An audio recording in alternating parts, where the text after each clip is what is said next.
Alrighty everybody, today we're going to be working on everybody's favorite Barrett Jackson 69 GTO. I'm going to be pulling the transmission out of it. I'm going to show you why.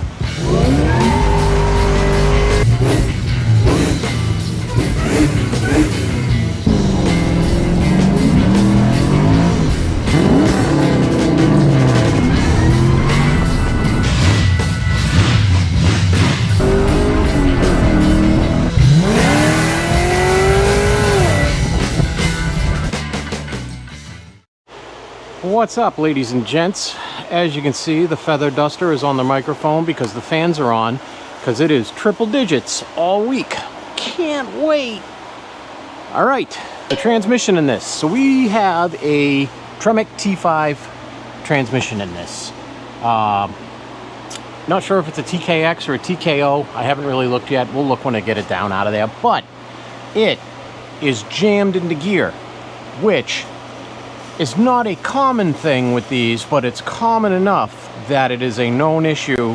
And the way to get them out of that is you got to drop it out, pull off the access cap, and realign your shift shafts.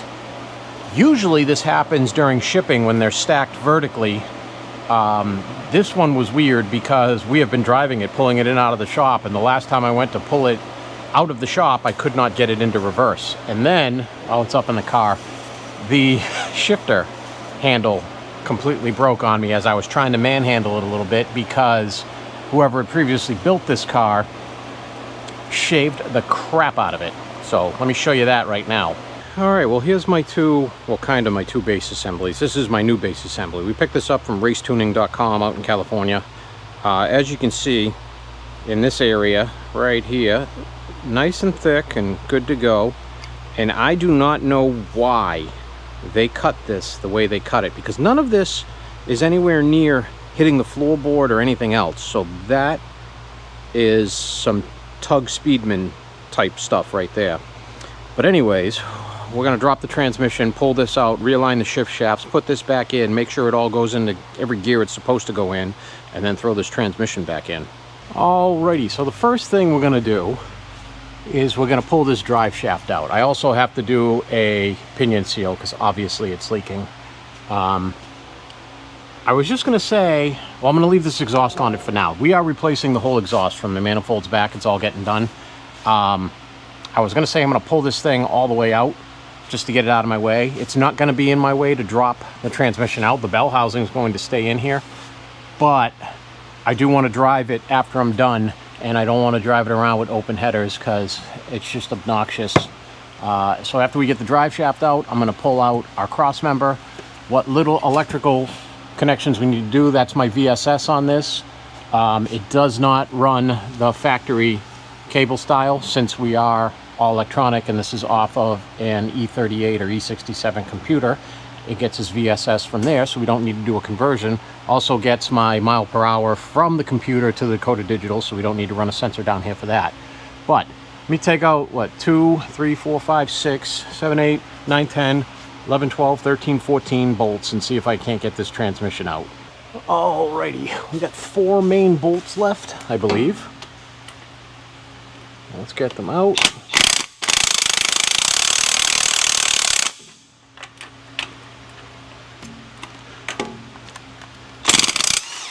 Don't like how that feels. Yeah, I'll be chasing some threads there. Well, this poor car might not have been put together correctly the first time. That's not even the same size, but it'll be put back together correctly this time. I can guarantee you that. Oh, so that's how that should come out. All right. And drop my extension. What the hell size is that? Oh, hey, that looks like a 14 12 point, which does not belong there. All right, let's see if that's a 14 12 point. Well, by golly, it is. And that's also a 14 12 point I just dropped. All right, here we go. This should be the last bolt to take this transmission out. And oh, don't tell me this is nut and bolted. Oh, it might be. Are you kidding me? Nope, it's just a 13 12 point. All right, let's try that again.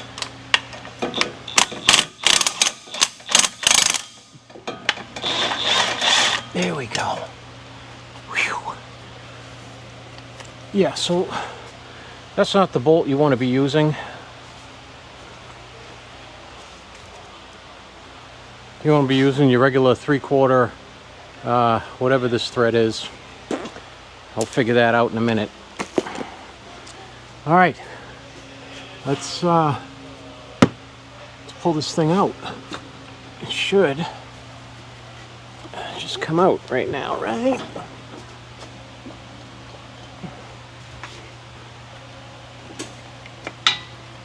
Oh, we're stuck a little bit. I'll give it minimum amount of prying, and of course my safety lanyard just let go because I don't want to drop this by myself today.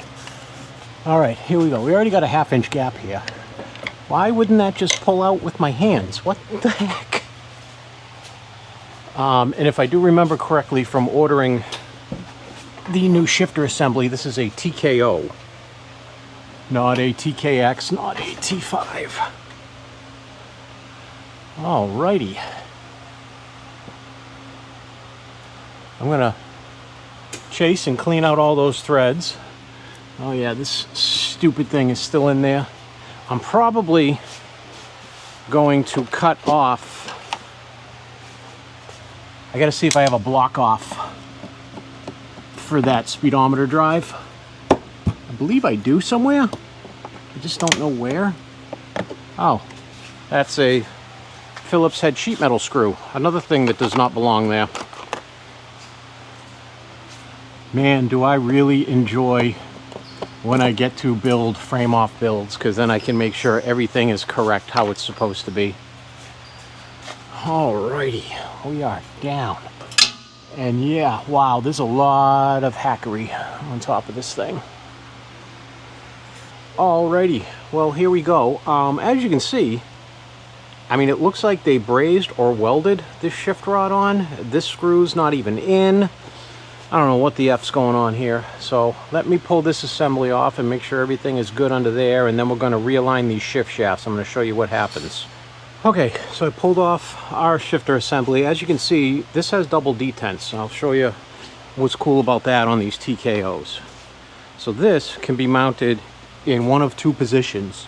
You can mount it like that, or if you need the shifter to be further back, you can mount it like that, and either way will work. What we need on this one is the forward position, but we also needed a 2-inch kick to the left, and then I think it was a 1.8 or so kick to the back, which is what this adapter is. Now, what this is a Tremec, put this down, TKO transmission. This is a top loader style.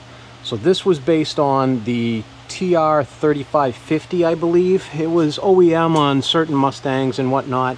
But I'm going to show you now. We're going to pull this cover off, and under this cover will be your shift shafts. And one of these is probably going to be out of alignment, which jams it into gear. All right, and away we go. So we're going to pull off these 4 13 millimeters. And then we're going to pull out or off this cover and try not to damage the gasket, because I do not have another one here. Come on, lock washer. There you go.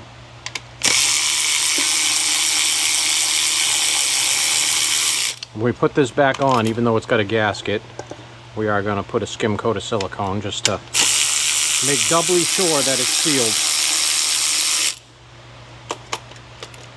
And I think we're good. And the gasket's right there. And as you can see, I'll get you a closer look, but that shift shaft is out of alignment.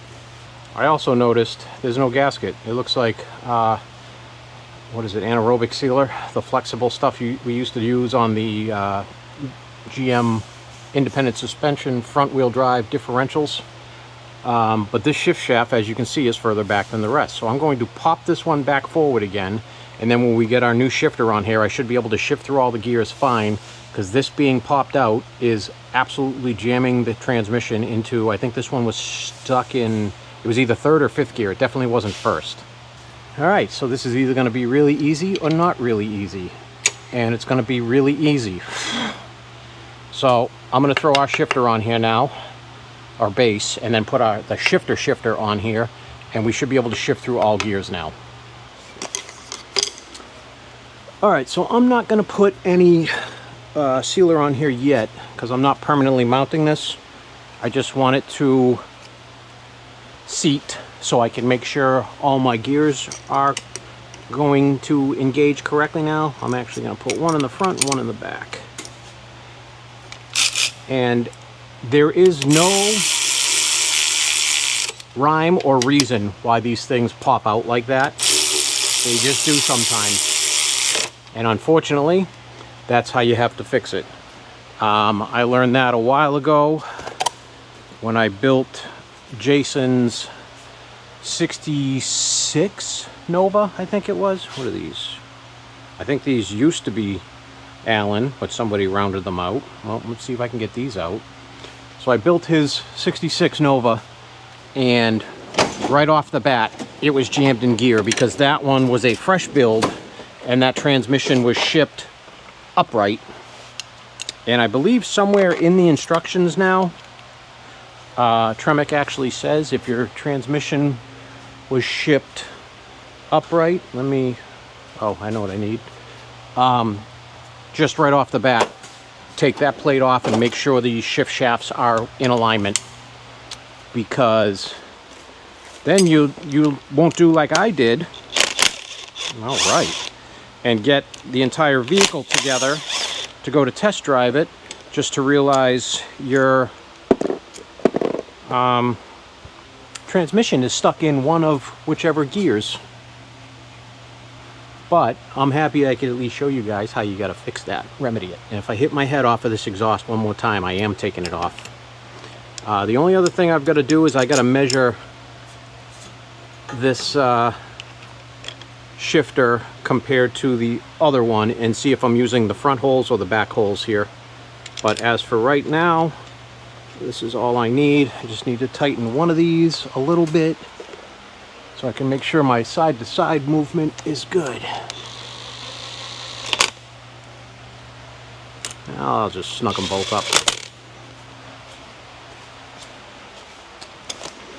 All right, so let me reposition you guys so you can see all this in here.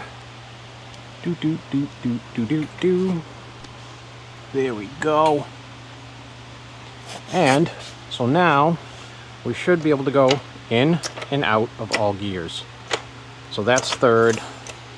So that was fifth. So this was stuck in fifth gear because there's first, second, neutral, third, fourth, neutral, fifth. Oh yeah, 5. I forgot this is not a 6-speed, it's a 5-speed. And then, yeah, and then reverse is gonna be over and down. Here we go. So we are good. So I can throw some sealer on here, put this back together, and shove this whole assembly back up into the car after I chase out those bolts, or those nuts, those threads. After I make the thing so the thing will screw into the thing. So these main mounting holes are 1/2-13, so I'm just gonna run a tap through it. Shh, don't tell anybody I'm using this on a power tool.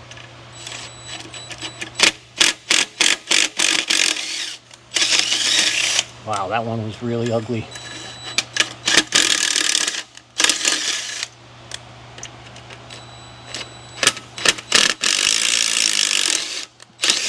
Wow, they're all kind of not nice. I'm going to clean those out with some brake clean, blow them out, and I also have new bolts to replace the ones that were not the correct kind, the 12-point, and the one that was all just junk threaded. Alrighty, we are ready to put this back up. I have already pre-put a dab of Loctite in each one of those threads, and I have also added, which were not on the original ones, a lock washer onto my bolts. I have 2 of them in my pocket here. I'll grab the other 2 after. The one thing I love about these old school ones with the bell housing that's not part of the transmission is I don't have to do any clutch adjustment. It's just throw this thing back in and you're good to go. And I'm pretty sure I got this adjusted right to where I want it.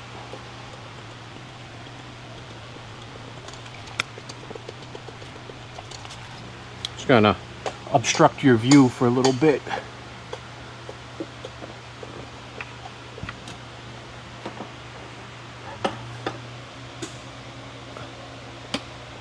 Now we're gonna go in and we're gonna make sure my shifter position lines up, and we're gonna stop spilling all my gear oil out of the back of my transmission,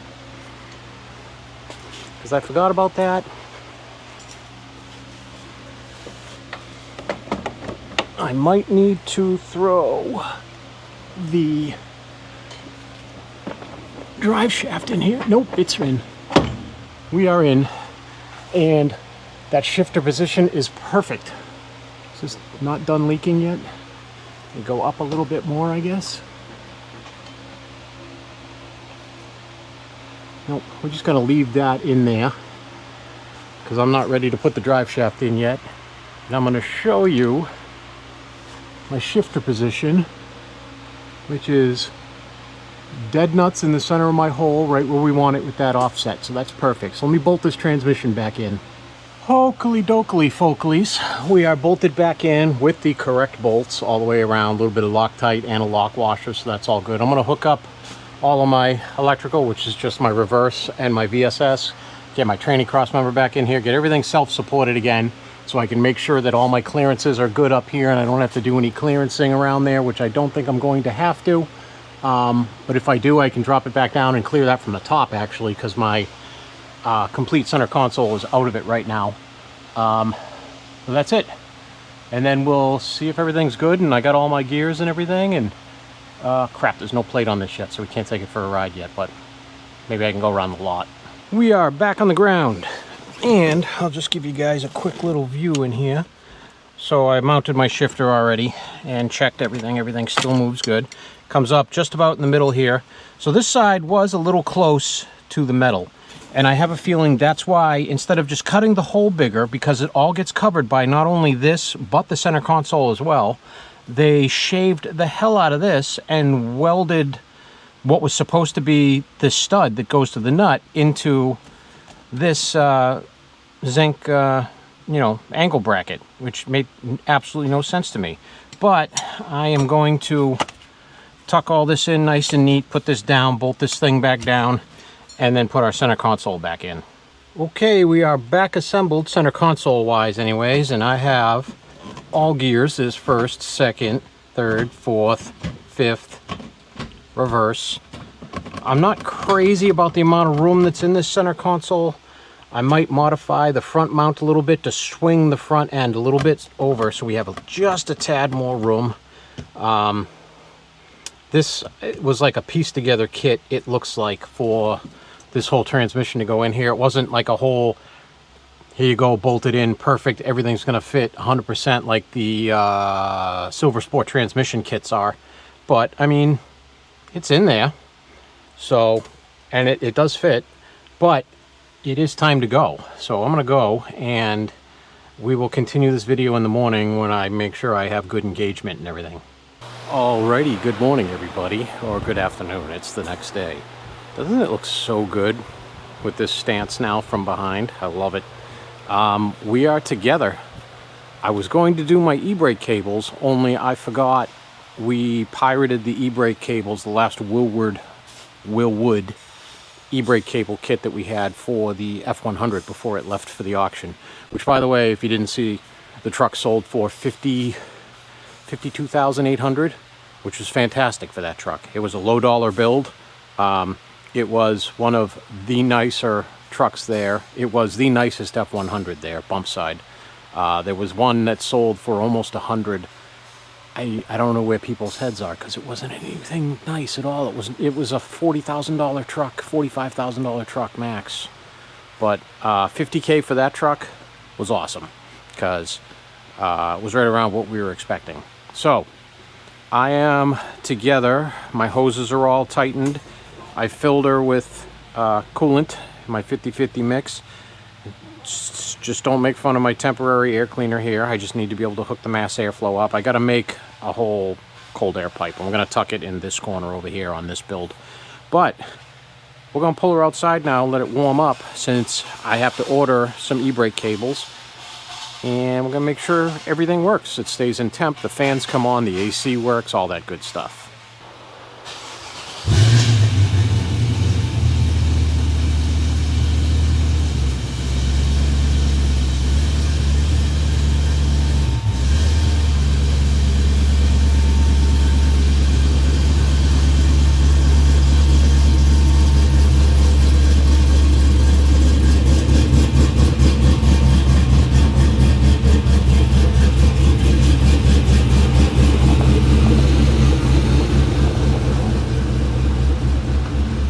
All right, so it is super bright and super hot out here today. We are coming into over triple digits for the rest of the week.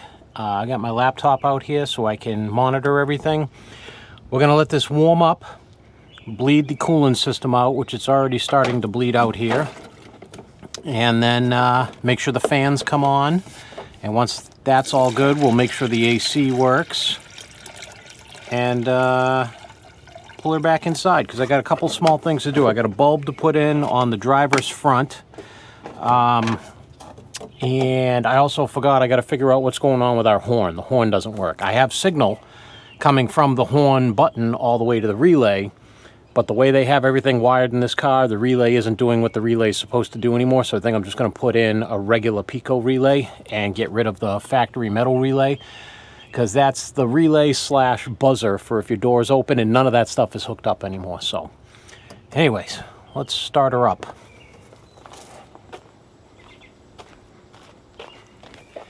In neutral, yes.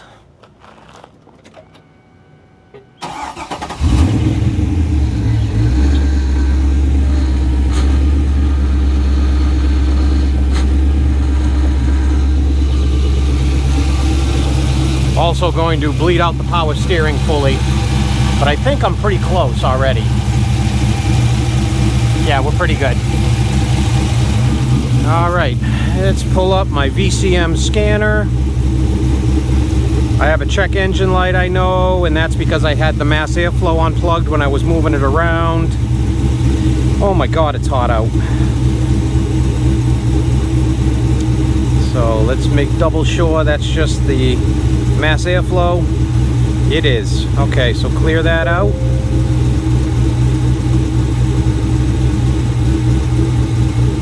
And we are good to go. So just gonna let it warm up. I'm gonna have a lot of tuning to do on this once it's all warmed up, or once we get it driving. It still needs to go to have its alignment done and all that stuff. They had this set up for a MAF only tune, which I hate. I hate it. If you're using a MAF, you should always use the MAF and speed density blended tuning setup. So drivability is going to greatly change. It's not really that great right now. It's going to be great once I get it all tuned in how it should be. The cam lope is going to be different. I can actually adjust that with the over-under spark, and it's just going to run 100% better. But yep, we're just burning off all the crap that got all over the exhaust and stuff. So I'm just going to let this warm up, and we'll watch my temperature on here and make sure my fans kick on. I am actually going to kick the AC on. It's not warmed up yet. It's at like 150, and see if that all works and if my fans kick on how they're supposed to and everything as well.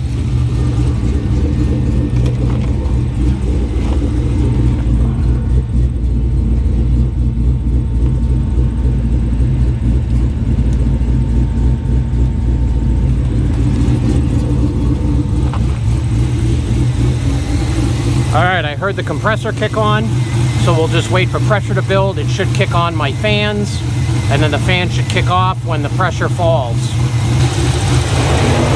And there they are.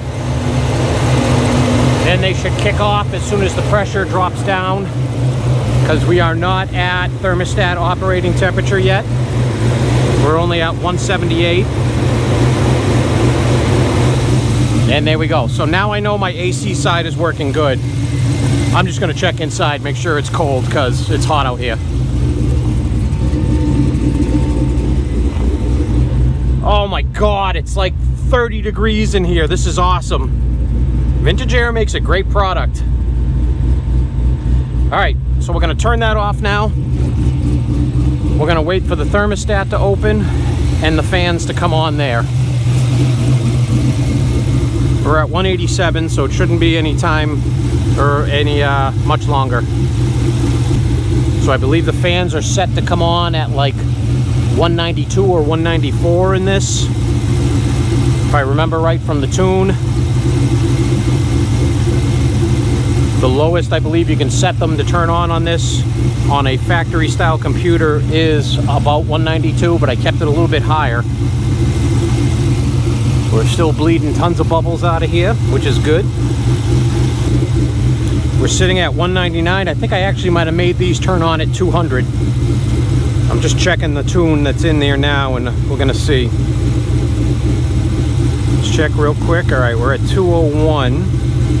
I might have to do some adjustment on this fan setup. Oh no, they're set to come on at 203.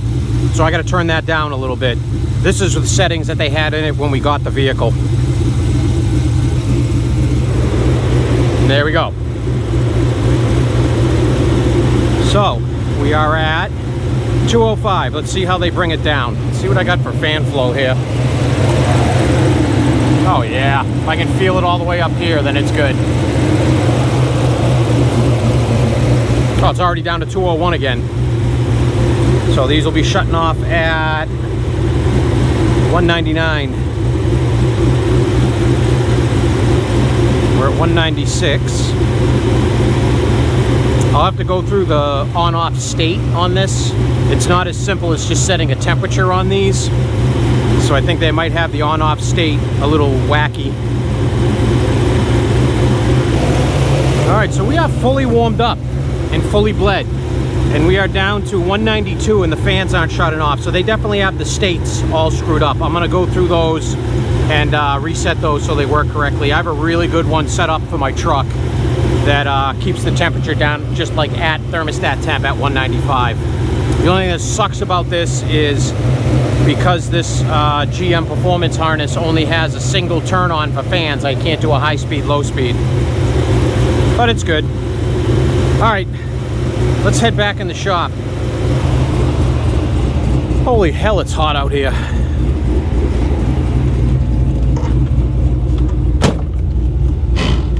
Oh, gotta adjust that clutch a little bit.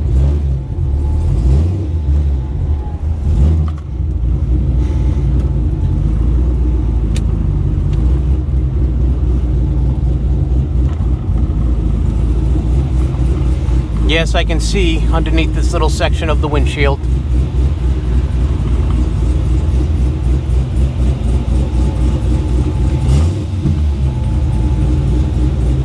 This is going to be a very nice driving and running car.